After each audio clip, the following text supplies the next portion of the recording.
Welcome, fantabulous souls, to Psychically Speaking. I'm Lisa Ann. I'm so glad you're here to join me on this journey of growth and healing. So let's begin.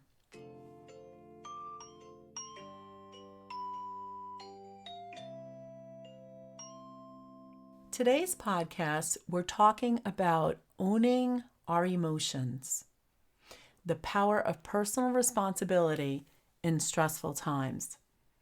This is actually a follow-up to the last episode called Staying Grounded, Navigating Stress and Embracing Differences. That was season 3, episode 26. Today, we're going to explore what it means to truly take ownership of our emotional responses, especially during challenging situations. We'll discuss how understanding our own triggers and emotions allows us to build resilience, handle stress more effectively, and stay connected with others, even amid conflict or disagreements. So let's get started. First, we're going to talk about how to recognize emotional triggers.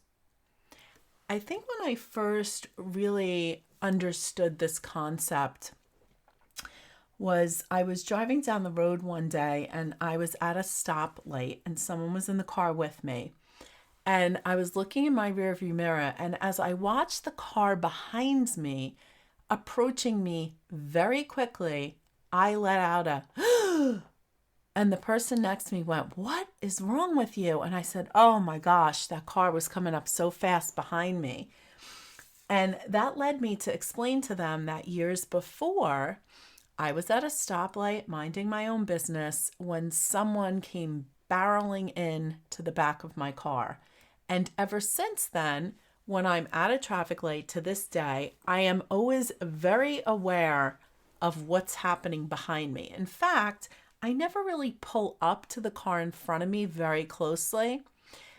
And when I do see someone coming up quickly, I still will feel that energy of like, oh, right? And I have to remind myself that it's fine. I'm good, right? So this is what happens. We have experiences from the past that kind of get locked into what I like to call our emotional memory. And then what happens is when we're in similar situations, our body almost goes through that little file cabinet of past experiences and goes, oh, this car's coming up behind you really quickly. Let me go through the file cabinet. Oh, the last time this happened, the car crashed into you. Let's release the emotion of panic, right? So it's really important to notice patterns. Keeping a journal, what I like to call an emotional journal, even maybe just jotting things on your phone or keeping a notebook can really help you to identify certain patterns. And we're going to talk a little bit more about that. Pausing and naming the emotions, right? So in that example of the car accident, the emotion that I would feel would be anxiety, right? It wouldn't just be sadness or anger. In that moment of looking in the rearview mirror and seeing that car coming up quickly, it's a feeling of anxiety. So sometimes when we are able to feel that emotion, as we start feeling it rising up, if we can just take a moment to take a breath and really label that emotion, not only does that immediately help to reduce its intensity, but it's also going to help us in identifying those patterns moving forward. The other thing that's important is asking why. When we gently question why this particular situation is bringing up these emotions, that can actually be so informative. Now, I personally do this, especially when I am having what I call an overreaction to something. When a situation happens or someone says something where I just really react from that emotional place, often when I'm able to take that step back and look at it, I realized that that is when my most intense healings and come through, and that is when I break those old patterns. Because remember the example of the car crashing in behind me, right? When I'm at that traffic light and my body is looking for the proper emotional response and it's going through that file cabinet of past experiences, that's the underlying experience it's going to. That's the underlying reason for that overreaction when I'm at that traffic light. So once we can bring clarity to where that's coming from, then you can take steps to work with that. So for me, now, when I'm at traffic lights or stop signs, I always tend to just leave myself that little bit of room, like I said before, in front of me. So that when I'm in that situation, if I see somebody coming up close, I don't have that same reaction anymore. I know that I have a safe amount of space in front of me, that if I need to pull up, I can. Now, here's something else that is really, really important. And that is what I like to call building the self-awareness muscle. So we talked a little bit about recognizing the emotional triggers, but now we're going to move on to building the self-awareness muscle. So how do we do that? Well, very simply put, we start by checking in with ourselves daily. From when we wake up in the morning, how am I feeling today? I like to do what I jokingly call a midday check-in, right? Where in the middle of the day, I just go, how am I feeling right now? And then, of course, at the end of the day. Why do we do this? Because it's going to help you to build habits of self-awareness, right? So you wake up in the morning and you're feeling great and you're having this great day. And then it's mid-afternoon and all of a sudden you start feeling off. You're going to be able to go back and go, okay, what's happened from this morning to this afternoon? All right. So it's helping to build that habit of self-awareness. Now, the other thing that really helps in building the self-awareness muscle is really practicing mindfulness minutes. And what I mean by that is just taking some time throughout the day to spend a few minutes focusing on your breath, noticing how you are physically feeling without judging yourself. Oh my God, I'm so tired. Oh my God, I'm so old. Oh, I didn't sleep enough. Just observing. And the reason why this is so important is because it really helps you to stay present with your emotions, okay? And finally, scanning the body for clues. Emotions often show up physically. I can't tell you how many times in the middle of the day, all of a sudden I'll realize like I'm clenching my jaws or my shoulders are all like stuck up in my ears or my stomach's bothering me. These are all physical signals that can really alert you to when we're feeling these emotional stresses. And the earlier we identify them, the earlier we can address them. So this really allows us to switch our focus and not allow those emotions to overtake us. Now, the next thing that I want to talk about is how to turn those reactions into responses. I have found, and those of you who have known me a long time will find this very hilarious, I have found that listening is actually the key to this. As someone who never stops talking, that is something that I, to this day, have to practice, the listening, okay? So when we're looking at turning reactions into responses, the first part of it is to really pause and reflect, right? When something happens that like triggers you, and I have to tell you, I hate that word triggers, but for the sake of this podcast, I'm going to use it. So when something triggers you, if you can learn to just pause, whether it's taking a few breaths, whether it's stepping outside, counting to 10, just taking a break in your mind, this short little break can literally shift you from reacting to a more thoughtful response. Okay. The second part of that is reframing the situation. Really work on practicing seeing the events from a new angle. For example, if someone says something that feels really hurtful, take a moment to consider if it was unintentional rather than just assuming that it was meant to be hurtful. I was recently in a situation where I had to make some decisions that the people around me were not very happy with. And they were not shy about it.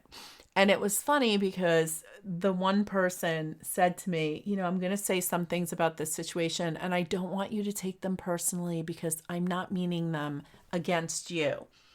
Now, it's funny because I said to them, oh, no worries. I'm not going to take it personally because I made the decisions for a reason. I am someone who thinks long and hard before I make decisions, and I don't make decisions that I do not believe in. So I don't want to say I don't care, but I'm not really worried if you're not seeing why I made the decision. So it's like, no problem. I'm not going to take it personally.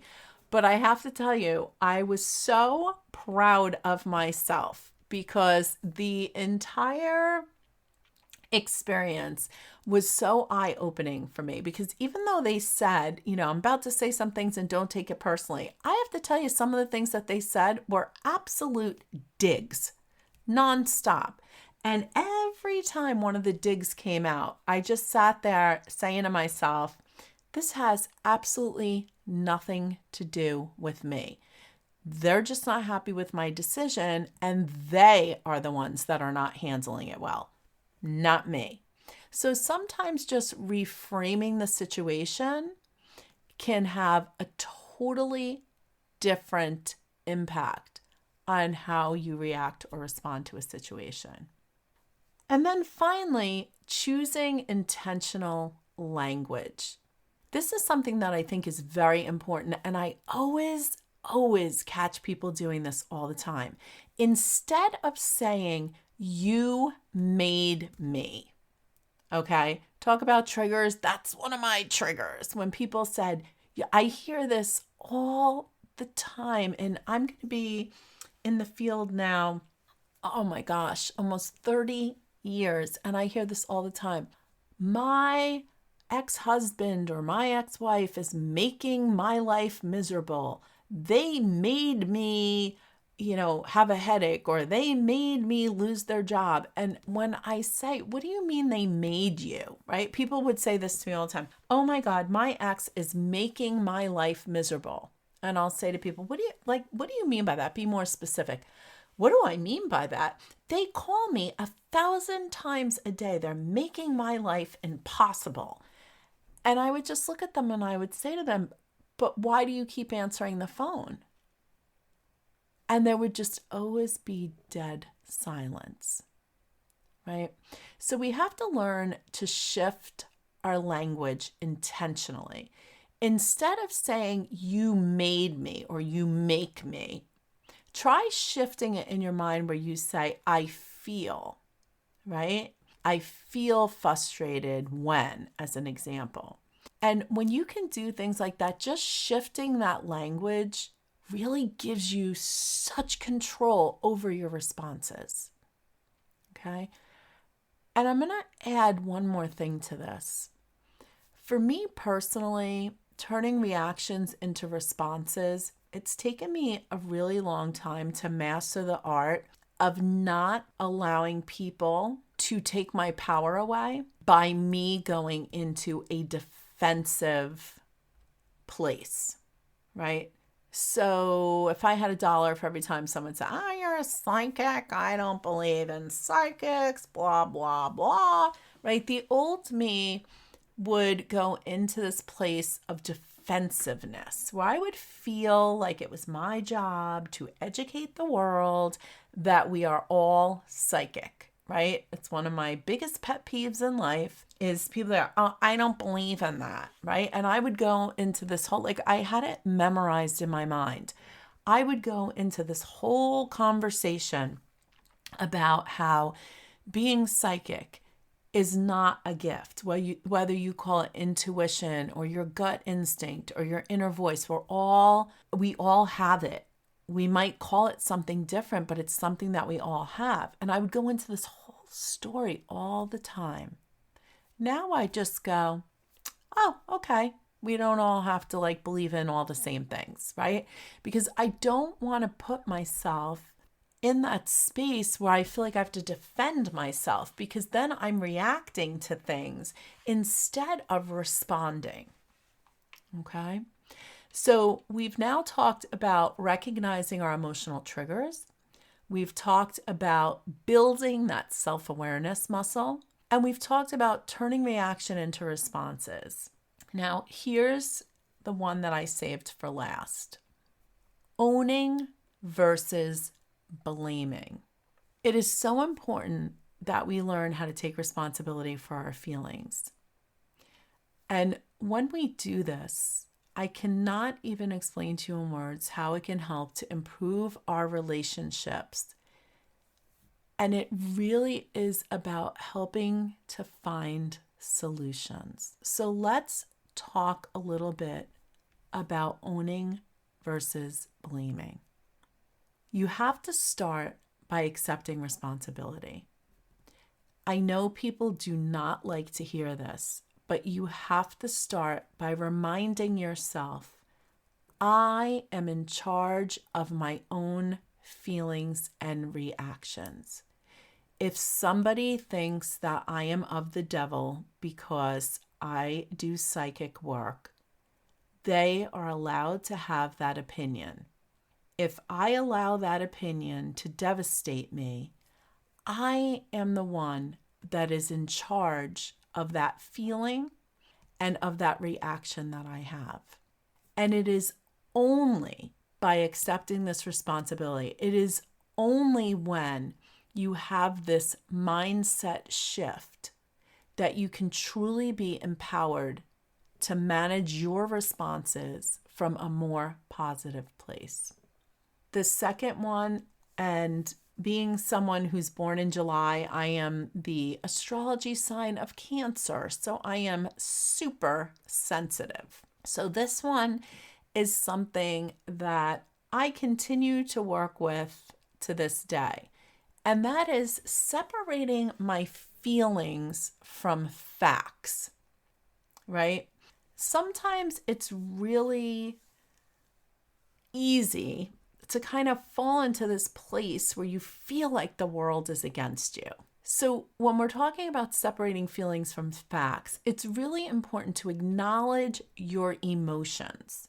But at the same time, you have to recognize that your emotions are simply personal interpretations, and they're not always necessarily the truth of the situation. Example, I call someone and I ask them to give me a quote on a project, okay? And then I never hear back from them. If I am looking at the situation based on feelings, based on past negative experiences, I might jump to a conclusion based on my feelings of the past that, oh, this person doesn't want to work with me because I do psychic work. However, the truth of the matter may be that person's been out of town for 3 weeks. So do you see how sometimes we allow past experiences that impact our emotions to separate us from the truth of a situation? So making sure that with everything that you're doing, that you're separating those feelings from facts is very, very important. Now, the last one is taking action for change. Whenever it's possible, you want to make changes to help manage those emotional triggers, whether it's setting boundaries with others or guess what, with yourself, right? Or practicing self-care, or choosing to surround yourself with more positive, uplifting people. This will put you in control rather than blaming those external factors. Okay. But I kind of want to put a warning on this one of taking action for change.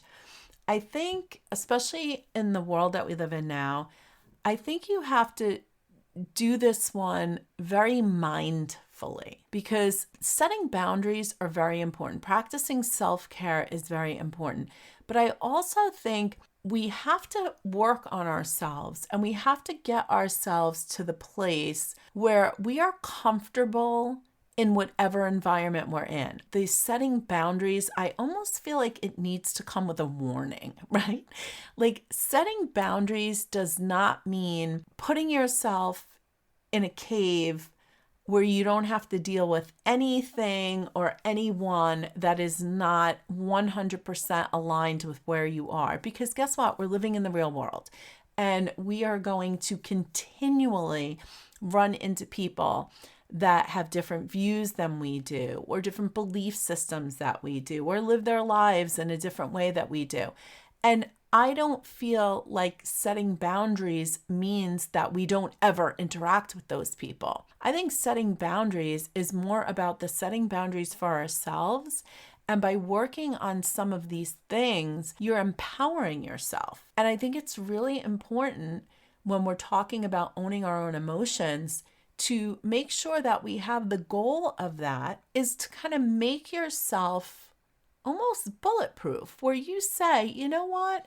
I am owning my emotions. I am taking my power back and I'm taking it through taking personal responsibility no matter what's going on in my life. And because I'm doing that, I can put myself in any situation and be comfortable because I recognize my emotional triggers. I've built my self-awareness muscle. I have mastered the art of turning those reactions into responses.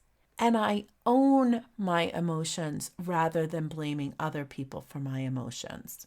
So I think at the end of the day, we're truly responsible for our emotions. And honestly, we're the only ones who can make the choice to continue to hold on to negative emotions. Now, I'm not saying to not process them, to not allow yourself to have those emotions of anger, fear, sadness, but don't get stuck in them.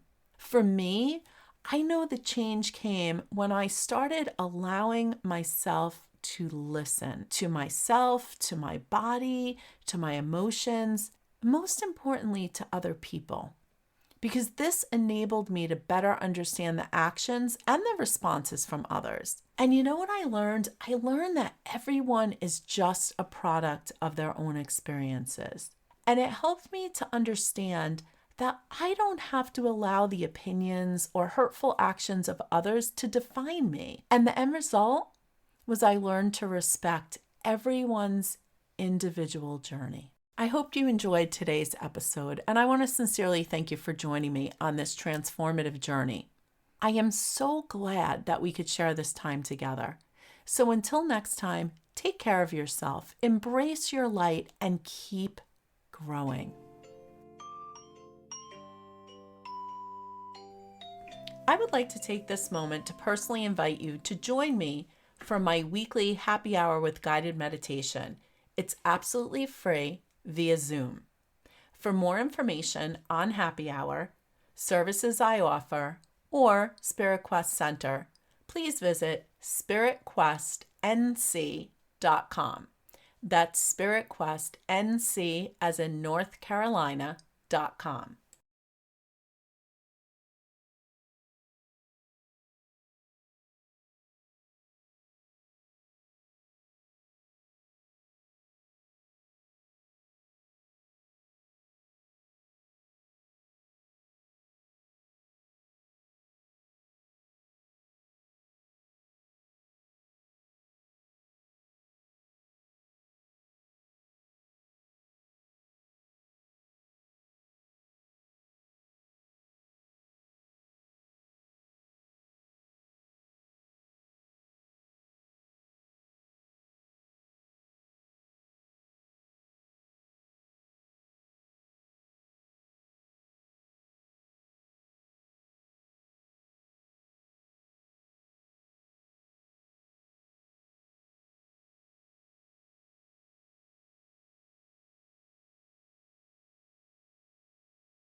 on